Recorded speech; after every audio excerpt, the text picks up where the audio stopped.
የኦነግን የትግል ታሪክ እንደምታውቁት እኔና ጋሽ ዳውድ ኢብሳ ይለያያል እሳቢያችን። ጋሽ ዳውድ ኢብሳ ጀግና ናቸው። ይሄንን ግን አልክድም እኔ።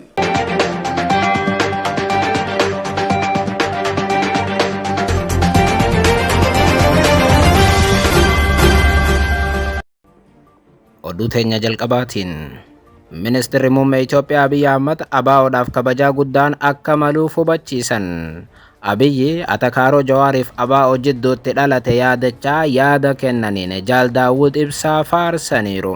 Dubbii Abiyyi Ahmad kana hordofee namni siyaasaa obbo Jawaar Mohammad immoo hatattamaan deebii kennan. Atakaaroo Jawaarii fi ABO irratti gammachuu Abiyyi Ahmad bal'inaan dhageessu. Oduu biraatiin Gareen TPLF duula waraanaa eegale irraa hatattamaan akka dhaabbatu mootummaan federaalaa gaafate. Waajjirri ministeera muummee Itoophiyaa Abiyyi Ahmad ibsa sa'aatiiwwan dura baaseen waraana diduu hubachiiseera. Gabaasa guutuu qabna. Oduu itti aanuun immoo Abiyyi Ahmad waliin yoon kutaalee Itoophiyaa biraa daawwadhu Tigraay yaadadheen hinaafaa jedhan gorsaan Abiyyi Ahmad olaanaan Geetaachoo Raddaa. Geetaachoon uummanni Tigraay yakkamtoota TPLFin hidhameeraas jechuun TPLF yakkan bal'inaan dhageessuu akka mul'atan daawwattootaaf hordoftoota aanolee Global Media oduuf odeeffannoo teenya galgala irraa qabannee dhufneeti jirra. Odeeffannoo teenya ijoo isaa amma dhageessan guutuu isaa isin biraan geenya.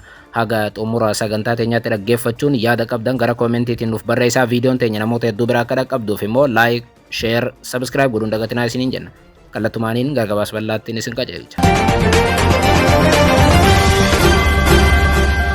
Oduu teenya jalqabaatiin Ministeerri muummee Itoophiyaa Abiyyi Ahmad ABO'dhaaf kabajaa guddaan akka malu hubachiisan. Abiyyi Ahmad Atakaaroo Jawaariif ABO jidduutti dhalate yaadachaa yaada kennaniin Jaal Daawud Ibsaa faarsaniiru. Haaluma kanaan bulchaan Itoophiyaa ibsa paarlaamaa biyyattiitiif arra kennan keessatti waa'ee qabsaa'otaatiif paartiilee waggoota dheeraaf qabsoorra turanii kaasan keessattuu TPLFif adda bilisummaa Oromoo irratti xiyyeeffachuun yaadni kennan ijoo dubbii ta'eera. Namoonni waggaa 50-40 qabsaa'eera jechuun ofsaadan Tigraay keessa qofa osoo hin taane Oromiyaa keessaas ni jiru jedhan Abiyyi. Qabsaa'uun isaanii dhugaa haalamuu hin dandeenyedha kan jedhan bulchaan biyyattii kun garuu arra biyyattii akka barbaadan gochuu jarri sun akka hin dandeenye hubachuun gaariidha jedhan. Yeroon kun yeroo jijjiirameef kan AI ta'uu dagachuun sirrii miti jedhan. Fakkeenyaaf jedhan bulchaan Itoophiyaa Oromoon seenaa qabsoo ABO busheessuudhaaf yaalu ammatti hin jiru jedhan. Garuu isinittiin hima ABO'n qabsaa'eera Oromoos dammaqseera gurmeesseera kun gonkumaa kan tuffatamuu fi haalamuu miti kabajaatu isaaf malaa jedhan. Garuu bulchiinsiif siyaasni ammaa kan yeroo sanarraa adda ta'uu dhaabichillee hubachuun gaariidha jedhan. Yoo dubbatan Abiyyi Ahmad anaaf Jaal Daawud Ibsaallee yoo fudhattan akka fakkeenyaatti yaadamni siyaasaa keenya tasuma tokko miti kan jedhan Abiyyi Ahmad garuu dhugaan isin beekuu qabdan tokkichi Gash Daawud Ibsaa goota haalamuu hin dandeenyedha jechuun jajan. የኦነግን የትግል ታሪክ ለማራከስ የሚሞክር ኦሮሞ የለም። እኔ ልንገራችሁ ታግሏል። ኦነግ ጋር ብትሄዱ እንደምታውቁት እኔና ጋሽ ዳውድ ኢብሳ ይለያያል እሳቢያችን። ግን ጋሽ ዳውድ ኢብሳ ጀግና ናቸው። ይሄንን ግን አልክድም እኔ። Kun ammoo haalamuu sin ta'uu erga jedhanii booda amma yoo ilaaltan ABO keessatti gareen Jaal Daawud Ibsaa qabsoo jaalleen coofaan ABO keessatti taa'isaa turan kan busheessanidha jedhan. Gama biraatiin kan leencoo lataatis yookaan gareen leencoo lataa illee garee Jaal Daawud Ibsaa busheessaa oola jechuun wal dhabiinsa isaanii yaadachiisan. Garuu jaalonni lamaanuu gootota jechuun wal busheessuun sun faayidaa akka hin qabne hubachiisan. Abiyyi Ahmad የጋሽ ዳውድ ግሩፕ ጋሽ ሌንጮን ያራክሳል። የጋሽ ሌንጮ ግሩፕ ጋሽ ዳውድን ያራክሳል። ሁለቱም ግን ጀግኖች ናቸው። Osoo dubbannu bulchaan Itoophiyaa Abiyyi Ahmad dhaabbilee siyaasaa keessatti facaatii uumanii siyaasaadhaaf akka fayyadaman wayita himatamutti ture. Yaada kana kan kaasan immoo dubbii tanaas sababii malee hin kaafne yookaan ammoo Jaal Daawud Ibsaa sababii malee hin faarsine bulchaan biyyatti. Yeroo ammaa kana Rabbi caalaa Jawaar Mohammad akka sodaatan kan himamu ministeerri muummee Itoophiyaa Abiyyi Ahmad Jawaar Mohammad hooggantoota ABO faana wal dhabaa dhufuu isaa hordofee yaada kanaas kaasuun Jaal Daawudillee faarsanii jedhamee ilmaamama. Fakkeenyaaf namni Oromoo tokko qabsoo ABO busheessuu hin qabu jechuudha yoo dubbatan Abiyyi Ahmad Jawaaritti dubbachuu isaaniitii jedhu namoonni dhimmicha hordofan. Tibbana Jawaar Mohammad hooggantoonni dhaaba ABO hedduun isaanii gullallee jiran biltsiginnaadhaan tokko ta'aniiru jechuun ibsaa turan. Jawaar filannoo irratti kufaatii ABO mudate sababa malee miti jechuun ibsaa kan turan yoo ta'u maallaqa guddaa fudhachuudhaan waan bu'aa hin qabnetti dhaabichi seenaa ture jechuun qeeqaas turan. Jawaar gama isaatiin ABO keessa ajjeechaalee Oromiyaatti raawwatamu warri gurmeessullee ni jira jechuun himatu. Kunis daninnatii ta'uudhaan mootummaa waliin hojjetaniitii jechuun ABO gullallee jiru qeequ. Ministeerri muummee Itoophiyaa Abiy Ahmad illeen Jaal Daawud Ibsaa takkaa maqaa waamanii hin beekne amma maqaa isaanii waamuudhaan dhimmicha irratti faarsuun isaanii dhuguma Jaal Daawud Ibsaa mootummaa Abiy Ahmad waliin hojjechaa jiraachuu kun mirkaneessaa jedhame. Namoonni dhimmicha irratti yaada kennan Abiy Ahmad gama biraatiin Jawaar uummata biratti fudhatama dhabsiisuudhaaf yookaan ammoo Jawaar ABO'llee ni jibba jechuudhaan uummata biratti hubachiisuudhaaf yaaleetii jechuun hubachiisu. Kana irratti hatattamaan deebii kan kennan namni siyaasaa obbo Jawaar Mohammad akka dubbiin isaan ilaallattu immoo akkas jechuun barreessan. Biltsiginnaa guddoon biltsiginnaa gullallee jettu xiqqoo galateeffachaa oolteetti jechuun gabaabsanii itti qoosaniiru. Abiy gama isaaniitiin tuffiin akkasii yoo eegalame dhaloonni haaraanis waliin tuffatamaa jechuun qabsaa'oota yookaan namoota akka Jaal Daawud Ibsaa fa'aa tuffachuun sirrii akka hin taane ibsan. TPLF fakkeenyaaf yoo kaasan Abiy Ahmad TPLF keessatti illee Taaddasa Warradaa, Tsaadiqaaniif Dabratsiyoon qabsoon isaan taasisan baay'ee walirraa hin fagaatu. Isaan illeen tuffatamuu hin qabanii jechuun diina isaanii guddaadha kan jedhamu Dabratsiyoon illeen akka tuffatamuu hin qabne era Abiy. ለምሳሌ በትግራይ አይታችሁ ከሆነ ታደሰ ወረደ ማለት እድሜውን በሙሉ ወይም ጻድቃን ማለት እድሜውን በሙሉ ትግራይ ታገለ ነው። በትግል ደረጃ ደብረጽዮንና ታደሰ ወይም ጻድቃን እምብዛም አይለያዩም፣ አብረው ነበሩ። አንደኛው ጥሩ ሌላው መጥፎ ሊሆን አይችልም። ግን እየወደቅ ስትሄድ ልክ እንደ ውሃ ነው። እየወረቅ ስትሄድ መሽተት ትጀምራለህ። ማራከስ ከጎን ይጀምራል። Gareen TPLF duula waraanaa eegale irraa hatattamaan akka dhaabbatu mootummaan federaalaa gaafate. Waajjirri Abiy Ahmad ibsa galgala irraa baasee waraana diduu hubachiiseera. Haaluma kanaan waajjirri ministeera muummee Itoophiyaa qaamolee Tigraayitti waraanni akka dhalatu barbaadan jedhuuf waamicha nagaa hatattamaa galgala irraa dhiyeesseera. Ibsa fuula miidiyaa hawaasummaa isaa irratti baasee waajjirichi nagaaf tumsa nu barbaachisaa jedheera.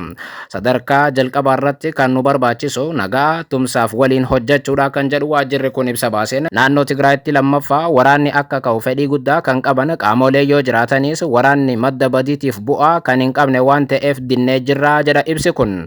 Ammaas nagaa fi mariidhaaf balbalti keenya yoomiyyuu banaadhaa kan jedhu waajjirri Abiy Ahmad kun faayidaa keenya aarsaa goonee fi miidhamnee dabalatee naannoo Tigraayitti nagaan itti fufiinsa qabu kan dhufu yoo ta'e fedhiin keenya inni guddaan isumaa jedha ibsi kun. Waldanquu fi walkuffisuun eenyumayyuu hin fayyadu kan jedhu ibsi waajjira Abiy Ahmad ba'e kun ummata Tigraayitti furmaanni dhugaa kan dhufu hooggantoonni TPLF dargaggoota isaanii irratti amantaa horatanii dhaloota itti aanu firee yoo kennan qofaa jedheera. Bakka bu'uudhaafis carraa kennuu yoo danda'an qofaa jedha dhaabichi yookaan waajjirichi. Fedhii fi galmi mootummaa maddammar inni guddaan misoomaaf guddinni magaalota Itoophiyaa biroo irratti mul'atu Tigraayittis dhiyaatee arguudha jedha waajjirichi ibsa baxxanseen. Kun ammoo Abiy Ahmad paarlaamaa irratti arra TPLF qeeqanii sa'aatiiwwan booda ture ibsichi. Ministeerri muummee Abiy Ahmad ibsa arra kennaa oolaniin rakkoo nageenyaa naannoo Tigraay qaamolee sadi'iin kan hammate ta'uu himanii turan. Waraanaaf dargaggoota dirqamaan guruun rakkoo isaamaa naannichaa ta'uus hubachiisanii turan. Namoota siyaasaa TPLF Eertiraatiif qaama alaa biraa jechuudhaan rakkinichaaf warra sababa jedhan Abiyyi himatanii turan. Kaayyoo mataa isaanii waan hin qabneef jarri kun ergama qaama biraatiin naannicha rakkoo keessa galchaa jiru jechuun TPLF qeequun isaanii ni yaadatama. Ibsa isaaniitiin Abiy Ahmad gama biraatiin dargaggoonni naannoo Tigraay waraana Suudaaniif gurguramaa jiru jechuun himachuun waan yaadatamudha. Abiyyi ibsa isaanii arraa yookaan paarlaamaa irratti kennan keessatti waliigalteen Piriitooriyaa uummata Tigraayiif nageenya deebisanii ijaaruuf misoomaaf abdii haaraa kan bane ta'us gareen hidhattootaa duraanii TPLF keessaa kutaan tokko waliigalteen nagaa akka itti fufu fedhii kan hin qabnedha jechuun ibsuun isaanii ni yaadatama.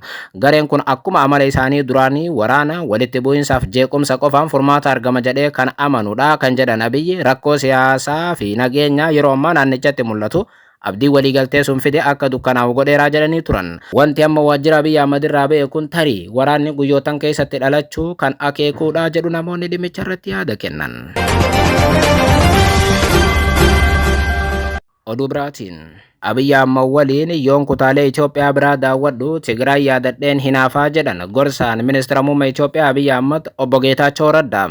Haaluma kanaan waltajjii marii haala yeroo naannoo Tigraay sochiiwwan nagaatiif misoomaa akkasumas fayyadamummaa uummataa irratti xiyyeeffate gaggeeffamaa ooluun ibsame. Obbo Geetaachoo Raddaa yookaan gorsaan Abiy Ahmed kan gaanfa Afrikaa waltajjii sanarratti argamuun ergaa dabarsaniin aadaa hojii cimaa kan qabu uummanni Tigraay sababa garee yartuu kanaatiin yookaan TPLF'n fayyadamummaa misoomaa biyyattiin ala akka ta'e dubbatan. Sochiin misoomaa naannoo Tigraay gufachiisuudhaaf adeemaa jiru balaaleffachuun Geetaachoon jireenya naannichaa mirkaneessuun garaagarummaa siyaasaa olitti ajandaa waloo Itoophiyaanota hundaa ta'uu qabaa jedhaniiru. Hojiiwwan misoomaa jajjabeessuun kutaalee Itoophiyaa biroo keessatti hojjetamaa jiran naannoo Tigraayin yeroo dheeraadhaaf osoo hin dhaqqabin hafuun akka isaan yaaddeesse ibsuun naannichatti nagaa waaraa buusuun hojiiwwan misoomaa fuulduraaf bu'uura murteessaadha jechuun hubachiisaniiru. Naannoo Tigraayitti hojiiwwan misoomaa cimanii akka itti fufan yoo barbaadame jalqaba nagaaf dursa kennuun akka barbaachisu cimsanii hubachiisan. Sababa garee qindeessitoota badii yartuu naannichaa waggoota dheeraaf hacuuccaa fi gochoota yakkaa keessa tursiisaa turaniin uummanni misoomarraa akka hin fayyadamnes eeran obbo Geetaachoo Raddaa. Ammas naannichatti nagaaf misoomni akka hin jiraanneef adeemsi qaamonni badii darbe irraa barachuu hin barbaanne kun hordofaa jira yookaan TPLF adeemsi inni hordofaa jiru jireenya naannichaatiif qormaata ta'uu kaasan. ትግራይ ውስጥ የተከሰቱት ሁሉም ችግሮች መቀልበስ የሚያስችሉ የመልሶ ግንባታ ስራዎች መከናወን መቻል አለባቸው። የተፈጠሩ ኮንስቲቱሽናል ክራይሲስ ሪቨርስ መደረግ አለበት ብለን ተስማምተን በሙሉ እምነት ህዝባችን ከሞላ ጥፋት ያዳነው ስምምነት ብሎ የተንቀሳቀሰበት ነው የነበረው። እኔ ሪግሬት ማድረገው ነገር የለኝም በዚህ ጉዳይ ላይ ሪግሬት ማድረገው ካለ ምናልባት ጊዜ ወስደን ስለ ሰላም ብናስብ ኖሮ ምክንያቱም ውይይቶቻችን በደንብ እንዲገባችሁ ከፕሪቶሪያ ስምምነት በፊት 2-3 አጋጣሚዎች ከኢትዮጵያ መንግስት ባለስልጣናት ጋር ለመገናኘት እድሎ ነበረ። ግን የተገኙ አጋጣሚዎችን አንዳንዴ በብሪት አንዳንዴ በድንቁርና ወይ በሁለቱም ምክንያት ወደ ኋላ ያያልን መጠቀም አለመቻላችን ስቲል ፔንፉል እንደሆነ ይገባኛል። ግን የትግራይ ወጣት የሚገባውን ሰላም የትግራይ ህዝብ የሚገባውን ሰላም ከማግኘት አንፃር የፕሪቶሪያ ስምምነት ነክሰን ይዘን ብንንቀሳቀስ ኖሮ ሁሉም በአንድ ድምጽ በዚህ ጉዳይ ላይ ቢሰራ ኖሮ ሊፈጠር የሚችለውን ነገር ሳስብ እንዳልኩት ከስልጣንና ከስልጣን ውጪ ስህተትን ለመደጋገምም ስልጣኑ የኔ ነው። ህዝብን ለጥፋት መቀመቅ ለማውረድም ስልጣኑ ብቸኛ ስልጣኑ የኔ ነው የሚል ሊደርሺፕ አሁንም ነክሶ ይዞ ወደ ሌላ የጥፋት ምዕራፍ ሊያስገባ የሚፎክርበት ሁኔታ ነው ያለው። Miidiyaaleen nagaaf misooma naannichaa akka qananiitti osoo hin taane akka gaaffii bu'uura jireenyaatti ilaaluun dhimma waloo akka taasisanis waamicha dhiyeessan. Gama biraatiin obbo Geetaachoo Raddaa haasoo isaanii har'aatiin haala Tigraayin akka yaaddawan kan ibsan yoo ta'u, Geetaachoon amma yoon kutaalee Itoophiyaa daawwadhu Tigraay yaadadheen hinaafaa jedhaniiru. Wayita ministeera muummee Itoophiyaa Abiy Ahmed waliin hojiiwwan kooriidarii garaagaraa ilaalan haalli Tigraay jiru akka isaan yaachisuuf isaan hinaafsisu hubachiisa Geetaachoo Raddaa. Halkan gaarii.